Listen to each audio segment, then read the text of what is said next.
YouTube ஷார்ட்ஸை போட்டுக்கிட்டே இருக்கிறீங்க but உங்களுடைய வீடியோஸ் எதுவுமே பெருசாக ரீச் இல்லை அப்படின்னா இந்த எபிசோட நாம உங்களுடைய யூடியூப் ஷார்ட்ஸை எப்படி அதிகமாக வைரல் ஆக்கி ட்ரெண்ட் பண்றதை பத்தி தான் பார்க்க போறோம். ஸோ வெல்கம் டு அறிவு official show YouTube secret tips. நீங்க உங்களோட யூடியூப் சேனல்ல தொடர்ந்து யூடியூப் ஷார்ட்ஸை போட்டுக்கிட்டே இருந்தும் உங்களுடைய யூடியூப் ஷார்ட்ஸுக்கு பெரிய லெவல்ல ரீச்சே இல்லை, எந்த ஒரு வீடியோவும் வைரல் ஆகலன்னு சொல்லிட்டு ஃபீல் பண்ணீங்கன்னா அப்போ நீங்க நான் இப்போ சொல்ல போற சில விஷயங்களை தப்பா பண்றீங்கன்னு அர்த்தம். ஸோ அதெல்லாம் என்னங்கிறத தெரிஞ்சுக்கிட்டு அதெல்லாம் நீங்க சரி பண்ணிட்டீங்கன்னா உங்களோட யூடியூப் ஷார்ட்ஸுமே ரொம்பவே சூப்பரா வைரல் ஆகும். அதுல முதல் விஷயம் உங்களுடைய ஷார்ட்ஸ் உடைய இனிஷியல் ஹூக். ஹரி இனிஷியல் ஹூக்கா இப்படின்னா என்ன, இது புதுசா இருக்குன்னு சொல்லி கேட்டீங்கன்னா ஒண்ணுமே கிடையாது. உங்களுடைய ஷார்ட்ஸ் வீடியோல நீங்க ஃபர்ஸ்ட் 3 இருந்து 5 செகண்டுக்கு என்ன வார்த்தைகள் யூஸ் பண்ணி பேசுறீங்க, எந்த மாதிரியான இமேஜஸை காமிக்கிறீங்கிறது தான் அந்த ஹூக்குங்கிறது.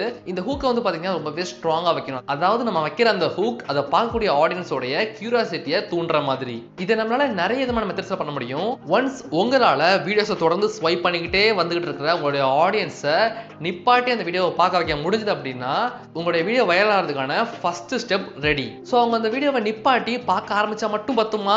நிச்சயமா கிடையாது. அந்த வீடியோவை அவங்க முடிஞ்ச வரை ஃபுல்லா பார்க்க வேண்டியதும் ரொம்பவே முக்கியம். ஸோ இந்த டேட்டாவை நீங்க எங்க பார்க்கலாம் அப்படின்னா உங்களுடைய யூடியூப் ஸ்டுடியோ ஆப்பை ஓபன் பண்ணிட்டு அதுல என்கேஜ்மெண்ட்ங்கிற டேப் கீழே போனீங்கன்னா கீழே பார்த்தீங்கன்னா ஆடியன்ஸ் ரிட்டன்ஷன் சொல்லிட்டு ஒரு டேப் இருக்கும். இங்க உங்களால உங்களுடைய ஆடியன்ஸ் நீங்க போட்ட அந்த வீடியோவை எவ்வளவு நேரம் பார்த்துருக்காங்க, எந்த இடத்துலலாம் ஸ்கிப் பண்ணிருக்காங்க, அதாவது மேல ஸ்வைப் பண்ணிருக்காங்க வீடியோவை பார்க்க போர் அடிச்சு, இந்த மாதிரியான எல்லா விஷயங்களையும் இந்த அனலிட்டிக்ஸ் மூலமா நீங்க தெரிஞ்சுக்க முடியும். ஒன்ஸ் நீங்க இதை தெரிஞ்சுக்கிட்டு அடுத்தடுத்த வீடியோஸ்ல அதை பண்றதை நீங்க கொஞ்சம் கம்மி பண்ணிடலாம். ஒன்ஸ் அவங்க உங்களுடைய வீடியோவை 80% மேல பாக்குறாங்க, அதாவது இந்த ஆடியன்ஸ் ரிட்டன்ஷன் வந்து எனிதிங் அபவ் 80% மேல இருந்தது அப்படின்னா நிச்சயமா உங்களுடைய வீடியோ வைரல் ஆகிறதுக்கு ரெண்டாவது முக்கியமான ஸ்டெப்பையும் டிக் பண்ணிட்டீங்கன்னு அர்த்தம். இந்த ஆடியன்ஸ் ரிட்டன்ஷனுக்கு நான் எப்படி அனலிட்டிக்ஸ் பார்க்கணும்னு சொன்ன மாதிரி நான் முதல்ல சொன்ன அந்த ஹூக்குக்கும் எப்படி டேட்டாவை தெரிஞ்சுக்கிறதுங்கிறத பத்தி இப்ப பார்க்கலாம். இதுக்கு நீங்க உங்களோட யூடியூப் ஸ்டுடியோ ஆப்பை ஓபன் பண்ணுங்க.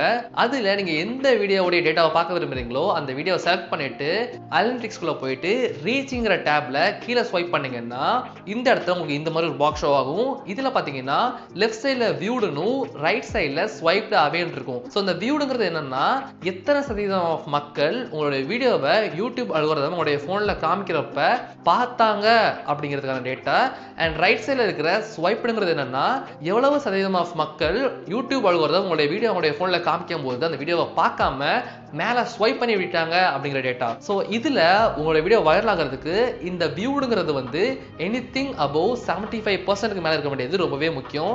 அதுக்கு கம்மியா இருந்துச்சுன்னா நீங்க உங்களுடைய ஹூக்லையும் உங்களுடைய இன்ட்ரோலையும் கான்சன்ட்ரேட் பண்ண வேண்டியது ரொம்பவே முக்கியம். ஸோ இது எல்லாம் கரெக்டா இருந்துச்சு அப்படின்னா நிச்சயமா உங்களுடைய வீடியோஸ்க்கு உங்களுடைய சேனலோட ஆவரேஜ் வியூஸை விட ரொம்பவே அதிகமாக வியூஸ் கிடைக்கும். அண்ட் அது வைரல் ஆகிறதான வாய்ப்பும் ரொம்பவே அதிகம். ஸோ இந்த வீடியோ உங்களுக்கு யூஸ்ஃபுல்லாக இருக்கும்னு நம்புறேன். யூஸ்ஃபுல்லாக இருந்ததுன்னா இந்த வீடியோ லைக் பண்ணிட்டு உங்களுடைய கருத்துக்களை ஃபீட்பேக்காக கமெண்ட் பண்ணுங்க. யூடியூப்ல வீடியோ